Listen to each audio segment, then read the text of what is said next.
pembelajaran kali ini kami membuat sebuah buku, yaitu buku pop-up book, di mana dalam buku ini berisikan tentang materi-materi pelajaran yang kami ambil dari kelas 4, tema 6, subtema 1, pembelajaran 1, di mana di dalam buku tersebut, di dalam pembelajaran tersebut memuat materi mengenai siklus hidup makhluk hidup atau daur hidup beberapa makhluk hidup.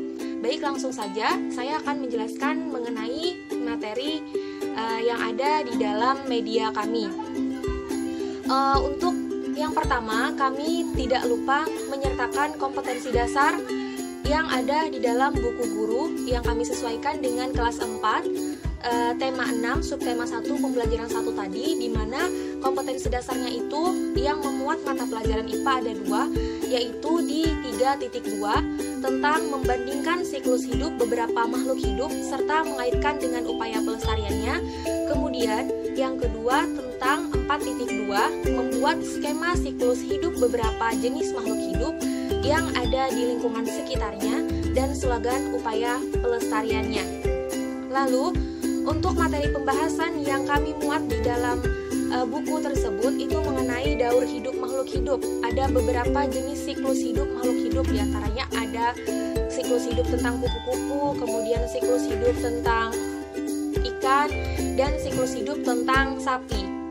Nah, untuk pembahasannya tersendiri, kami memuat pembahasan secara singkat, yaitu tentang makhluk hidup itu sendiri, tentang daur hidup itu sendiri, yaitu tahapan-tahapan yang dilalui oleh makhluk hidup secara berkesinambungan itu disebut sebagai siklus hidup. Nah, siklus hidup ini bisa disebut sebagai daur hidup.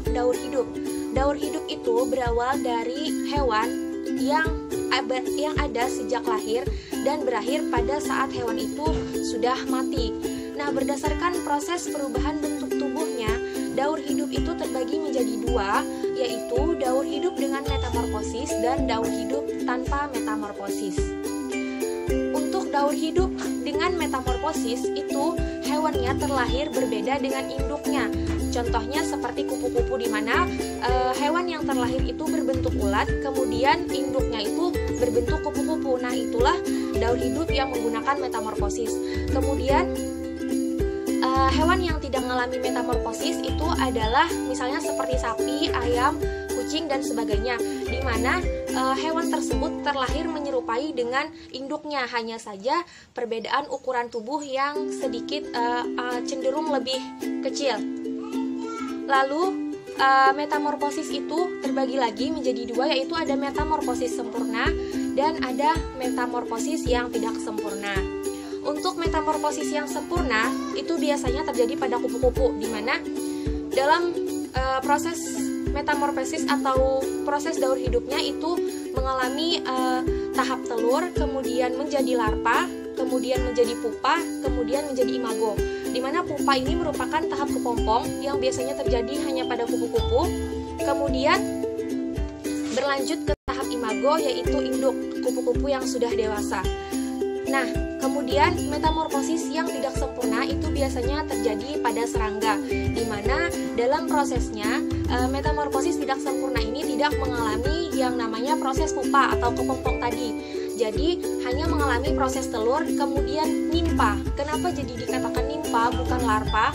Karena nimpa itu hewannya memiliki tubuh atau bentuk tubuh yang sama dengan induknya atau menyerupai dengan induknya, hanya saja memiliki organ kematangan atau reproduksi yang berbeda. Jadi dari telur ke nimpa, kemudian dia berkembang lagi sehingga organ kematangan dan reproduksinya tadi berkembang, kemudian menjadi imago atau hewan dewasa.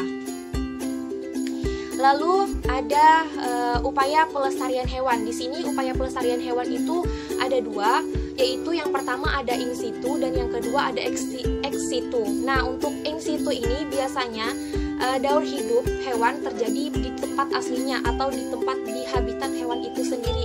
Misalnya seperti di hutan atau sebagainya. Lalu untuk yang kedua yaitu daur hidup hewan atau upaya pelestarian hewan di ex situ. Ex situ ini artinya biasanya berada di penangkaran hewan yang mengalami daur hidup yang berada di penangkaran atau misalnya kebun binatang. Lalu ada lagi nih tindakan pelestarian hewan. Nah, tindakan pelestarian hewan ini mengapa selalu dilakukan agar hewan tersebut tidak terancam punah. Jadi ada beberapa tujuan dalam pelestarian hewan ini, yaitu yang pertama ada menjaga keseimbangan ekosistem hutan, kemudian yang kedua mencegah terjadinya kepunahan berbagai spesies dan tumbuhan, lalu yang ketiga ada menjaga sumber keanekaragaman hayati sebagai sumber kekayaan negara, kemudian yang keempat adalah tempat pengembangan penelitian dan ilmu pengetahuan. Lalu materi yang terakhir mengenai hewan-hewan yang sudah terancam punah, itu diantaranya ada orangutan, kemudian ada komodo, harimau Sumatera, badak Jawa, burung cenderawasih, burung jalak Bali, dan burung maleo.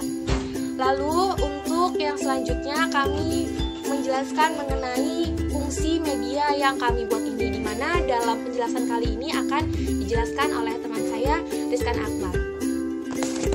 Warahmatullahi wabarakatuh. Ya, terima kasih kepada saudari Mutia yang telah menjelaskan materi yang perlu dijelaskan sebelumnya. Kemudian saya, Rizkan Akmal, akan menjelaskan materi yang berikutnya, yaitu fungsi media. Nah, fungsi media yang kami buat yaitu sebagai alat bantu dalam proses pembelajaran yang berkaitan dengan makhluk hidup. Yang kami masukkan di dalam media kami itu ada 3 makhluk hidup. Jadi ada kupu-kupu, ikan, dan juga sapi. Nah, kita ambil contoh dari kupu-kupu. Nah, kupu-kupu ini memiliki sistem daur hidup dari telur, kemudian menjadi ulat, kemudian menjadi kepompong, setelahnya jadi kupu-kupu muda, lalu menjadi kupu-kupu dewasa dan siap bertelur kembali. Nah, jadi itu merupakan daur hidup dari kupu-kupu yang akan membantu proses pembelajaran dari anak-anak tadi. Kemudian yang kedua sebagai penunjang penyampaian materi tentang daur hidup makhluk hidup agar lebih mudah dipahami siswa. Jadi penunjangnya itu ya dari buku itu kita dapat melihat langsung dan seperti akan merasakan bagaimana kupu-kupu itu sebenarnya.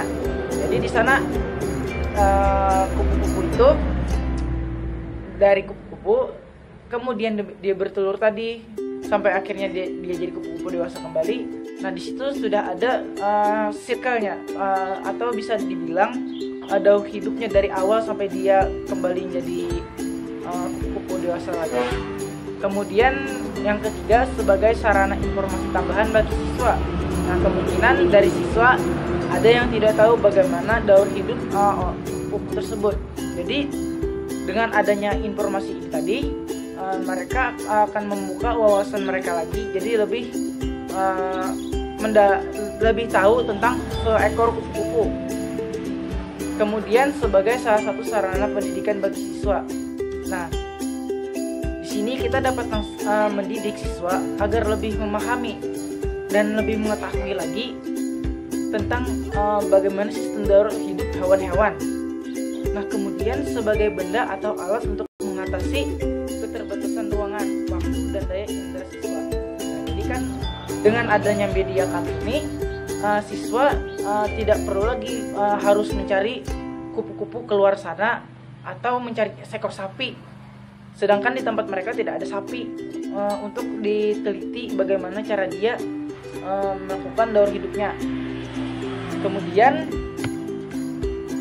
kita akan memperlihatkan gambar media kami. Nah, dari sini ada sampul depan dari media kami. Kemudian bagian dalamnya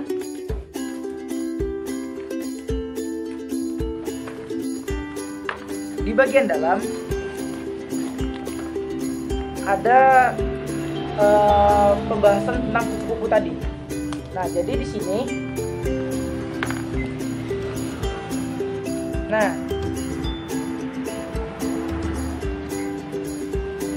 teman-teman, kupu-kupu ini pada bagian halaman ini kita menjelaskan tentang bagaimana sistem daur hidup kupu-kupu. Nah, dapat dilihat kan di sini dari kupu-kupu, lalu dia bertelur, Nah, di sini ada panah ini.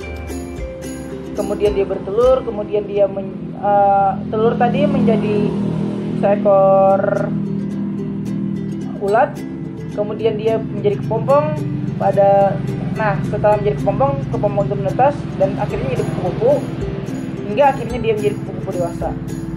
Nah, kemudian ada lagi di sini juga ada macam-macam, ada yang bisa ditarik sehingga anak-anak menjadi tertarik. Sama di halaman berikutnya nih ada ikan. Nah, di sini ada sistem daur hidup ikan. Jadi daur hidup ikan ini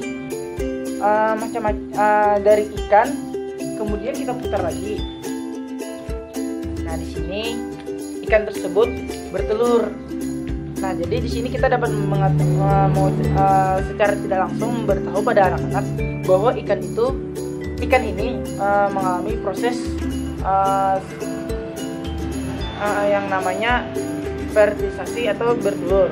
Setelah dia bertelur, telur tadi menetas menjadi larva atau larva ikan. Nah, masih kecil. Nah, setelah dia menetas menjadi larva ikan, kemudian dia menjadi ikan muda. Nah, ikan muda. Setelah dia ikan muda ini, dia akan mengalami kedewasaan yang akhirnya sampai pada ikan yang dewasa. Nah, di sini ada bagian yang bisa kita tarik. Contoh, kita ambil salah satu yang kita bisa tarik bagian ini. Sebenarnya semuanya bisa kita tarik di sini. Nah, di sini ada penjelasannya. Ini dapat kita baca metamorfosis terbagi menjadi dua, yaitu metamorfosis sempurna dan metamorfosis tidak sempurna. Nah, jadi di sini sudah dikatakan ada dua jenis metamorfosis sempurna dan metamorfosis tidak sempurna. Jadi metamorfosis sempurna itu metamorfosis yang mengalami lebih dari 3 tahapan. Contohnya seperti kupu-kupu tadi mengalami metamorfosis sempurna karena dia dari kupu-kupu bertelur. Kemudian telur tadi menjadi ulat. Nah, ulat tadi kemudian menjadi kepompong. Nah, sudah 4 kan metamorfosisnya. Kemudian sudah jadi kepompong, lalu dia jadi kupu-kupu muda dan menjadi kupu-kupu dewasa.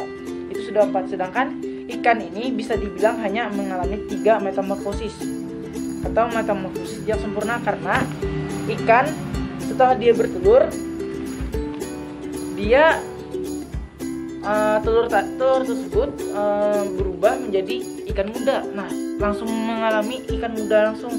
Jadi dia bisa dikatakan sebagai metamorfosis tidak sempurna. Kemudian setelah ikan, kita ada materi lain, yaitu tentang sapi. Nah, sapi.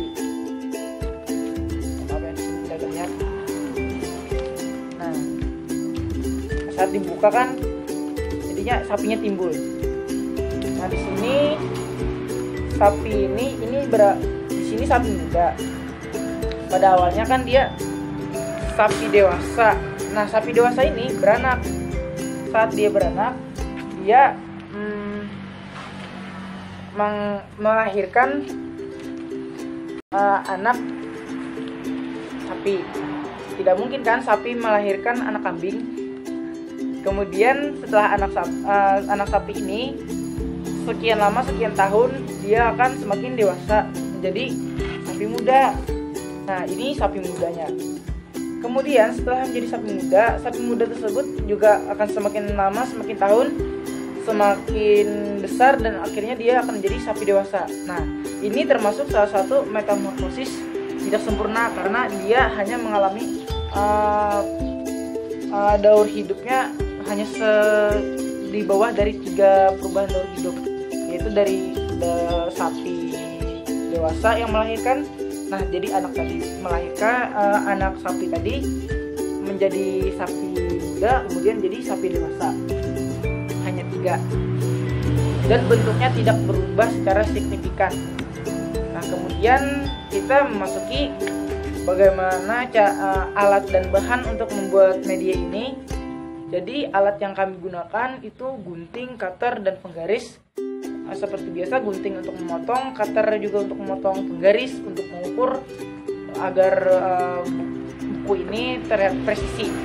Kemudian bahan-bahan yang akan digunakan di sini ada double tip untuk melem bagian-bagian yang perlu disatukan secara rapat. Kemudian kertas duplek ini berfungsi sebagai bagian dari lembaran-lembaran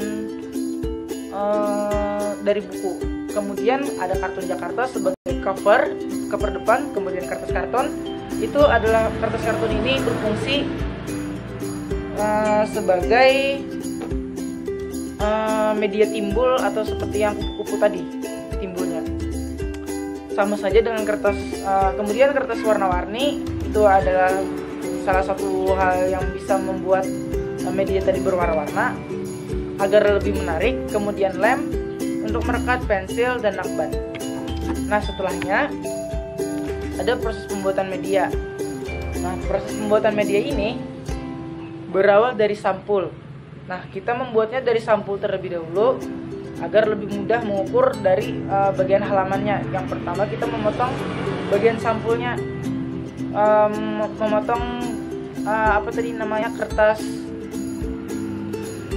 Kami yang pertama tadi memotong dari karton Jakarta. Nah, setelah dipotong karton Jakarta tadi menjadi ukuran yang sudah kami sesuaikan, kemudian kami membuat isi halaman. Nah, isi halaman tadi yang kita ambil dari kertas duplek tadi, kita potong menjadi ukuran yang lebih kecil dari karton Jakarta tadi. Kemudian penggabungan sampul dengan halaman. Nah, sebenarnya penggabungan sampul dengan halaman ini, sebelum menggabungkan ini ada proses di mana kita harus membuat media tersebut agar bisa menjadi 3 dimensi atau pop up atau timbul. Nah, dari situ kita membuatnya dari kertas itu tadi, kertas karton kita potong menjadi bentuk V agar dia bisa diletakkan di tengah-tengah, agar dia dapat saat dibuka dia bisa menghasilkan gambar yang timbul. Nah, kemudian kita menggabungkan sampul dengan halaman tadi dengan lem agar lebih bagus. Kita hiasi sampul terlebih dahulu dengan kertas yang berwarna sehingga terlihat menarik. Nah, itulah langkah-langkah bagaimana cara proses pembuatan media. Kemudian panduan penggunaan media ini seperti yang saya jelaskan tadi ya. Yang pertama, pada bagian cover, bagian depan pop-up book terdapat amplop biru. Nah, dengan pita berwarna coklat, apabila pita dilepas maka kita dapat membuka amplop tersebut dan melihat data diri kami sebagai pembuat media. Di sini saat ini kita lepas. Nah, kita dapat lihat nih isinya. Nah, di sini ada data-data tentang kami, jadi tentang cara pembuatan media. Kemudian cara menggunakan pop-up book ini sangat mudah, seperti membolak-balik halaman buku pada umumnya. Nah, ya kan tadi sudah saya jelaskan, caranya cuman bolak-balik doang, buka lalu kertasnya timbul. Nah, kurang lebih seperti itu. Kemudian selain membolak-balik halaman pada pop-up tadi, kami juga menyajikan sedikit misteri di dalam pop-up book tersebut, di mana kita melihat kertas berbentuk love. Jika kertas tersebut ditarik secara horizontal, maka miniatur pohon, rumput, dan rumput laut akan berdiri. Di sana terdapat, di dalam sana terdapat materi. Nah, di sini contoh kita ambil. Oke, saya buka. Nah, contoh di sini. Nah, di sini kan ada bagian love. Nah, saat ini ditarik, ini kita tarik, maka akan timbul media tambahan di sini. Nah, di sini ada materi yang bisa kita jelaskan. pada anak-anak. Nah, itu saja dari media kami dan presentasi kami yang dapat kami presentasikan. Terima kasih. Wassalamualaikum warahmatullahi wabarakatuh.